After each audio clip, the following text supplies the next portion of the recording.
அறுபடை வீடுகளில் முதல் படை வீடான மதுரை திருப்பரங்குன்றம் அருள்மிகு சுப்பிரமணியர் திருக்கோயில். இத்திருத்தலத்தில் கடந்த பிப்ரவரி மாதம் திருக்குட நன்னீராட்டு பெருவிழாவுக்கான பந்தக்கால் நடப்பட்டது.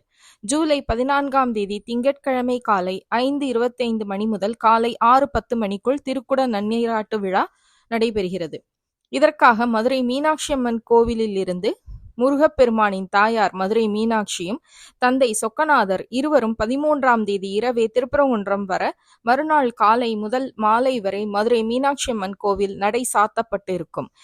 தன் மகன் சுப்பிரமணியனின் திருக்குட நன்னீராட்டு பெருவிழாவில் குடும்பத்துடன் கலந்து கொண்டு நடைபெறும் இந்த சிறப்பான காட்சி எந்த திருக்கோவிலிலும் நடைபெற்றதில்லை. எனவே குடும்பத்துடன் தெய்வமே கலந்து கொள்ளும் திருக்குட நன்னீராட்டு விழாவில் நாமும் குடும்பத்துடன் கலந்து கொள்வது மிகவும் சிறப்பானது. எண்ணிய காரியம் நிறைவேறும் என்பது ஐதீகம். இது போன்ற ஆன்மீக செய்திகளுக்கு பத்மம் யூடியூப் சேனலை சப்ஸ்கிரைப் பண்ணுங்க, ஷேர் பண்ணுங்க, லைக் பண்ணுங்க, கமெண்ட் பண்ணுங்க.